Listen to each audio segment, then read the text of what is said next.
My name is Kenny from FETC International. It's my pleasure to share our experience and practice in Taiwan, and I would also like to talk to you about our plan for future road user charging. I got only 12 minutes, so the agenda is here. Let's start sharing. I think COVID-19 is the biggest crisis from 2019 till now, but don't waste a good crisis. I'm not saying COVID-19 is good, but it's a good chance could lead us to an overall improvement. It's a good timing for every country to consider whether to move on to cashless and contactless. In past few months, as you could see, India, Thailand, Philippines all speed up to all electronic tolling. Their ministers and government officers are really smart. They roll out the policy in this pandemic. It's very straightforward because it could reduce the contact and infection and also limit the potential spread of new coronavirus. And there will be less resistance and objection now.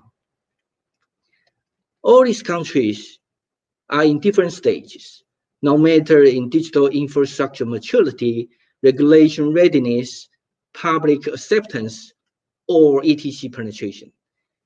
And it's FETC International's honor to participate the digital transformation in these countries.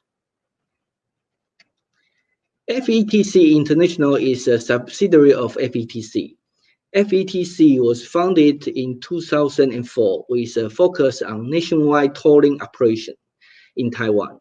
As you could see the statistics, there are total 8.2 million registered vehicles in Taiwan and 7.6 million ETC users. So the penetration and the utilization of RFID are around 93%, but the ETC usage rate is 100% because we provide a video tolling service to non-RFID users, so everyone could enjoy the ETC services. The average ETC transaction is 16 million per day. The highest record is 23 million transactions a day in Chinese Lunar New Year. Tolling accuracy rate is the critical factor that we earn the trust from users. It's 99.9998%, and customer satisfaction rate is 96%. After we roll out the tolling service, then we expand our reach to other areas, like parking as a service.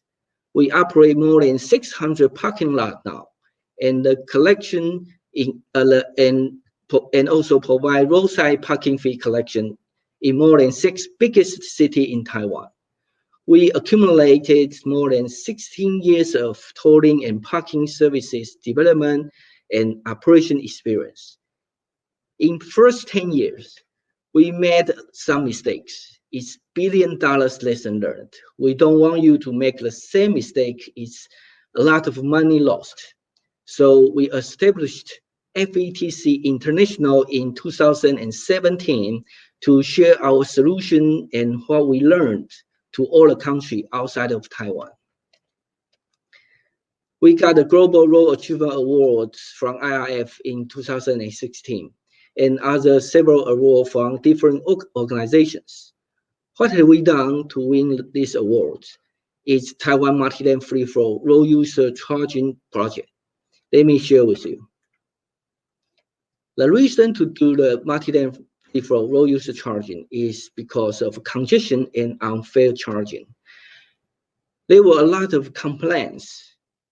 Manual tolling had caused congestions when road users wait in line to pay tolls, and 2/3 of the road users were not charged for the distance they traveled. These are the problems. So the solution are removing all the plaza and distance-based tolling. The Ministry of Transportation and National Freeway Bureau is the key successful factor and leaders of this project. They have very clear vision, roadmap, and commitment to solve the problems and make things happen. The visions of multi-lane free flow are from different stakeholder and perspective. It covers the agency, the environment, and public. The visions are equity tolling, smart management, resource saving, and energy saving and carbon reduction. The project structure is PPP model, BOT. The keyword is partnership. FETC share the same vision and work hard together with the public sector to serve the road user. We designed two-stage transition. First stage, we roll out single-lane free flow into existing plaza in parallel with manual toll collection. The objective of this stage is to introduce a new tolling method. We didn't change the toll tariff because we want drivers to get used to new tolling method, which is electronic toll collection.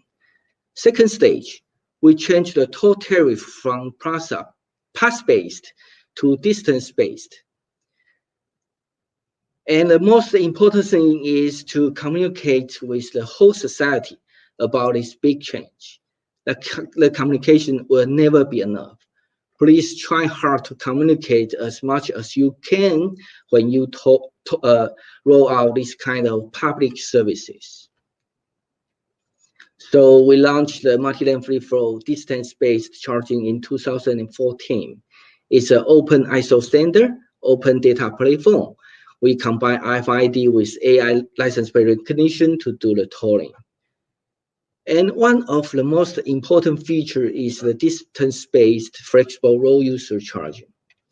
The flexible road user charging scheme is that the tariff of the toll fee could be configured according to different factors, like the basic factor, the vehicle class, initial charge, per kilometer charge, time period, and the road segment, direction, congestion status.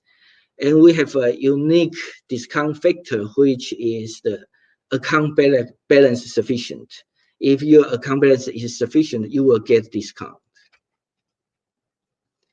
In the multi-lane free flow system, the data analysis is more powerful and accurate than before because the data of every vehicle in every second will be collected. It's not sampling anymore. It's a big data platform like what we show here. You could do different kinds of analysis as you wish. It's also helped to the traffic demand management. As you could see, the congestion area and congestion time are all reduced after we launched the multi-lane free flow.